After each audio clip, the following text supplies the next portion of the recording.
Welcome to V9 news. కడపలో రెండో రోజు టీడీపీ మహాపండుగ వైభవంగా జరిగింది.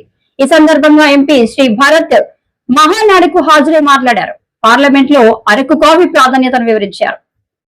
కమ్యూనిజం లేదు, క్యాపిటలిజం లేదు, అంతా టూరిజమే అని సిబిఎన్ గారు చెప్పినప్పుడు కొందరు విమర్శించారు. ఇప్పుడు వాళ్ళే ముందు మాట్లాడుతున్నప్పుడు కూడా పెద్దలు చెప్పారు, పొగుడుతున్నారు.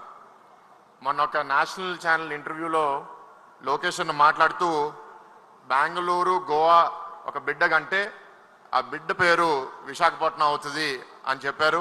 దాని ఉద్దేశం ఏంటంటే ఐటీ రంగమే కాదు, పర్యాటక రంగం కూడా విశాఖపట్నం అభివృద్ధి చెందుతుంది అనేది ఆయన ఆలోచన. అసలు పర్యాటకం అంటే ఏంటి మీ అందరూ ఒకసారి విశ్లేషించాలి. పని కోసమో ఆనందం కోసమో మనం ఒక కొత్త ప్రాంతానికి విజిట్ చేస్తాం. ఇవాళ నేను మహానాడు కోసం కడప దగ్గరికి వచ్చాను. నా అనుభవాలు కూడా మీకు చెప్పాలి. కడపకి ఎప్పుడు ముందు అంటే ఇక్కడ ట్రైన్లో ఆగాను కానీ టౌన్ లోపలికి ఎప్పుడు రాలే. కడపలో ఆతిథ్యం ఎట్లా ఉంటుంది, ఈ 3 రోజులు ఎట్లా ఉండబోతున్నాయని నేను ఆలోచించా. నా మిత్రుడు ఒకడు నా ఇంటికి రా, నాతో ఉండు అంటే నిన్న ఆయన దగ్గర ఉండడం జరిగింది. వాళ్ళు చాలా ప్రేమగా అక్కడ నన్నూరి షర్బత్తు, ఇవాళ పొద్దున కారం దోశ తినిపిస్తే నేను నా ఇంట్లో ఉన్నట్టు నాకు అనిపిస్తుంది. మొన్న ప్రపంచవ్యాప్తంగా ఒక మంచి పేరు పొందిన హిందీ యాక్ట్రెస్ ప్రియాంక చోప్రా గారు ఇవాళ మన తెలుగు డైరెక్టర్ ఎస్ఎస్ రాజమౌళి గారి సినిమాలో యాక్ట్రెస్గా కూడా పనిచేస్తుంది. ఆ సినిమా షూటింగ్లో తిరిగి అమెరికాకి వెళ్ళే దారిలో విశాఖపట్నం ఎయిర్పోర్ట్కి వెళ్ళేటప్పుడు ఒక సిగ్నల్ దగ్గర ఎవరో ఒక మహిళ జాంకాయలు అమ్ముతుంది. జాంకాయలు ఎంతమ్మా అంటే 150 రూపాయలు అని చెప్పింది. 150 రూపాయలు అంటే ఈవిడ 200 రూపాయలు ఇచ్చింది. ఆవిడ జాంకాయలు ఇచ్చింది. 50 రూపాయలు మిగిలిన తీసుకోండి అంటే అవసరం లేదు, మీరు ఉంచుకోండి అని ప్రియాంక చోప్రా గారు చెప్పారు. ఆ మహిళ కొంతసేపు ఆలోచించి సిగ్నల్ మారే లోపల తిరిగి వచ్చి ఇంకో 2 జాంకాయలు ఇచ్చేసి వెళ్ళిపోయింది. అంటే ఆ 50 రూపాయల చారిటీ కూడా నాకు వద్దు, అది తెలుగు వాళ్ళ ఆత్మగౌరవం. అది చూసి నాకు చాలా ఆనందంగా అనిపించింది.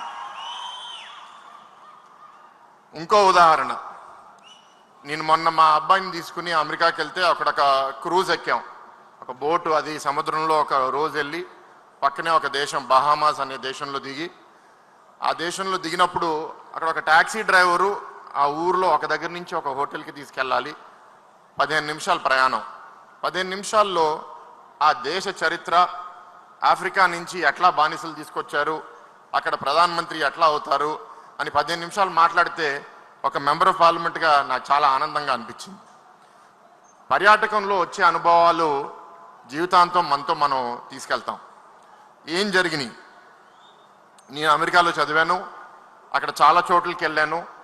వెళ్ళినప్పుడు వాళ్ళు చాలా కథ రాస్తారు. తీరా ఆ ప్లేస్కి వెళ్ళి చూసేసరికి ఓ సింతేనా అనిపిస్తుంది. మన కడపలో ఇక్కడ గండికోట ఉంది. ఆ గండికోట ప్రపంచవ్యాప్తంగా చాలా మందికి ఇంకా తెలియదు. ఇక్కడ ఒక మిత్రుడు కూర్చుని అక్కడే నేను ఉంటున్నాను, ఇక్కడ 1:30 పొద్దున్న వస్తే అది యుఎస్లో గ్రాండ్ క్యానియన్ అంత గొప్పగా ఉంది అని చెప్పారు. ఇట్లాంటి రంగాల్ని మనం అభివృద్ధి చేయాలని బాబు గారు గత 30 ఏళ్ళుగా పనిచేస్తున్నారు. ఒకటి మనం గుర్తించాలి, ప్రపంచవ్యాప్తంగా ఉన్న ఉద్యోగాల్లో 10 ఉద్యోగాల్లో ఒక ఉద్యోగం ఇది పర్యాటకం, టూరిజంలో ఉంటుంది. ఇక్కడున్న మన నాయకులు, కార్యకర్తలు కూడా చాలామంది పిల్లలు భవిష్యత్తులో పర్యాటకంగా ఒక వృత్తి, ఒక ఉద్యోగం, ఒక వ్యాపారం కూడా చేసే చాలా మంచి అవకాశం ఉంటుంది. అది గుర్తించి అప్పుడు ఆనాడు హైదరాబాద్లో hotels, convention centre, ORR, airport ఇవన్నీ బాబు గారు పెట్టారు. అంతేకాదు ఇవన్నీ పెట్టిన తర్వాత వచ్చిన వాళ్ళకి మంచి అనుభవం ఉండాలంటే మన రాష్ట్రం, మన నగరం చాలా పరిశుభ్రంగా ఉండాలి అని క్లీన్ ఇండియా, క్లీన్ హైదరాబాద్. అంతెందుకు ఇక్కడ ఈ వేదిక మీద నేను కూర్చుని 2 రోజులు కూర్చుంటే మాకు స్వీట్ బాక్స్లు ఇచ్చారు. ఒక 15 నిమిషాల తర్వాత ఒక మనిషి వచ్చి అవన్నీ ఎత్తుకుంటూ పోతున్నాడు. ఆయన వెనకాల స్వచ్ఛ మహానాడు అని రాస్తుంది. ఇదే ఆలోచన బాబు గారు ఆ రాష్ట్రాన్ని, ఈ రాష్ట్రాన్ని మార్చడానికి 14 నుంచి 19 మధ్యలో రాష్ట్రానికి వచ్చే విజిటర్స్ 9 కోట్ల నుంచి 23 కోట్లకి పెరిగారు. ఆ టైం మనము రిలీజియస్ టూరిజం అని, బీచ్ టూరిజం అని, హిల్ స్టేషన్ టూరిజం అని బాగా పనిచేస్తే 19లో మనం ఓడిపోయిన తర్వాత అరకు కాఫీని, అరకు డ్రగ్స్ అని, కొండని ఋషికొండ ప్యాలెస్ అని, ఋషికొండని బోడికొండ చేయడం అనేది, బోడిగుండు చేయడం అనేది చాలా బాధాకరం. ఇట్లా చాలా జరిగినాయి. శ్రీశైలం నాగార్జున సాగర్ బోట్ టూరిజం ఆపేశారు, పాపికొండల్లో బోట్ రైడ్లు ఆపేశారు, విశాఖ ఉత్సవం లాంటి పండుగలను ఆపేశారు. మొన్న మీ అందరూ న్యూస్లో చూశారు, కశ్మీర్లో పహల్గామ్ టెర్రరిస్ట్ అటాక్ ఎందుకు జరిగింది? ఎందుకంటే కశ్మీర్లో ఇవాళ పర్యాటకంగా చాలా అభివృద్ధి చెందుతుంది, చాలామంది వస్తున్నారు, ఆర్థికంగా అక్కడ అందరూ అభివృద్ధి చెందుతున్నారు. అది చెందిపోతే భవిష్యత్తులో మేము అక్కడ ఉగ్రవాదం చేయడానికి లేకపోతే అక్కడ విభజన రాజకీయం చేయడానికి కుదరదు అనే ఉద్దేశంతో పాకిస్తాన్ నుంచి ఉగ్రవాదులు వచ్చి పహల్గామ్లో టెర్రరిస్ట్ అటాక్ చేశారు. మనకి ఇక్కడ పాకిస్తాన్ ఉగ్రవాదులు అవసరం లే, ఆ వైసీపీ ఆర్థిక ఉగ్రవాదులు చాలు. వాళ్ళు 500 కోట్లతో ఎంతో అభివృద్ధి చేయొచ్చు. ఆ 500 కోట్లతో ఒక ఋషికొండ ప్యాలెస్ కట్టుకున్నారు. ఇట్లాంటి పనులు చేశారు. అయినా పర్వాలేదు, ఇవాళ మళ్ళీ మన ఎన్డీఏ ప్రభుత్వం మన చంద్రబాబు నాయుడు గారి నాయకత్వంలో తిరిగి వచ్చింది. స్వర్ణాంధ్ర టూరిజం పాలసీ అని సంవత్సరం ముగించే లోపల మనం మళ్ళీ ప్రకటించాము. ఉత్తరాంధ్రలో భోగాపురం ఎయిర్పోర్టు అతి వేగంగా పనులు జరుగుతున్నాయి. ఎంత వేగంగా జరుగుతున్నాయి అంటే ఎయిర్పోర్ట్ రెడీ అయిపోతుంది, కానీ ఎయిర్పోర్ట్కి రోడ్లు కట్టడానికి మేము పరిగెట్టించే పరిస్థితి. ఇప్పుడు ఎయిర్పోర్ట్కి 15 రోడ్లు కట్టాలంటే దానికి బడ్జెట్ 400 కోట్లు. అదే టూరిజం 400 కోట్లు కానీ ఇక్కడ వాడుంటే ఎయిర్పోర్ట్ ఇంకా అద్భుతంగా అందరు చేరేవాళ్ళు. ఇవన్నీ ఆలోచిస్తుంటే కొంత బాధ కలుగుతుంది, కానీ మా పని మేము చేసుకుంటూ పోతాం. మళ్ళీ అరకు కాఫీ తిరిగి వచ్చింది. ఇవాళ బాబు గారు ఢిల్లీకి వచ్చి కేంద్రంలో ఏ కేంద్ర మంత్రిని కలిసినా అరకు కాఫీ వాళ్ళకి ఇవ్వడం, దాని ప్రాముఖ్యత చెప్పడం.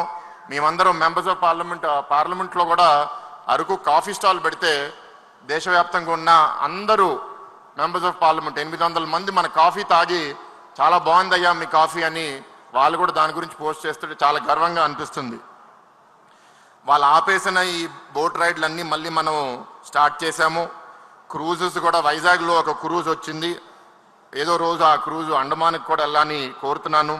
ఇక్కడ పెట్టుబడిదారులకి మళ్ళీ ధైర్యం పుట్టించి ఓబరాయ్ హోటళ్ళు, మేఫేర్ హోటళ్ళు, తాజ్ హోటల్ అని ఉత్తరాంధ్రలో, ఇతర రాష్ట్రాల్లో, ఇతర ప్రాంతాల్లో బాపట్ల బీచ్, ఇక్కడ గండికోట, రాజమండ్రిలో అఖండ గోదావరి ప్రాజెక్ట్ అని కేంద్రం నుంచి 200 కోట్లు కూడా తీసుకుని రావడం జరిగింది. ఇట్లా చేసుకుంటూ పోతాం. నాకు తీర్మానం ఒకటి ఇచ్చారు, ఆ తీర్మానం ఒకసారి చదవాలనుకుంటున్నాను. పర్యాటకాన్ని డెవలప్ చేయడానికి ఆంధ్రప్రదేశ్ని అంతర్జాతీయంగా ప్రమోట్ చేయడం, విదేశీ పర్యాటకులను ఆకర్షించేలా పర్యాటక రంగంలో సుదీర్ఘ ప్రణాళికలు ముందు పెట్టిన శ్రీ నారా చంద్రబాబు నాయుడు గారు శ్రీకారం చుట్టారు. రాబోయే 5 ఏళ్ల కాలంలో టూరిజంలో పెట్టుబడులు సాధించి అభివృద్ధి చేయడమే లక్ష్యంగా టూరిజం పాలసీని ప్రవేశపెట్టి పర్యాటక రంగాల్లో దాదాపు 25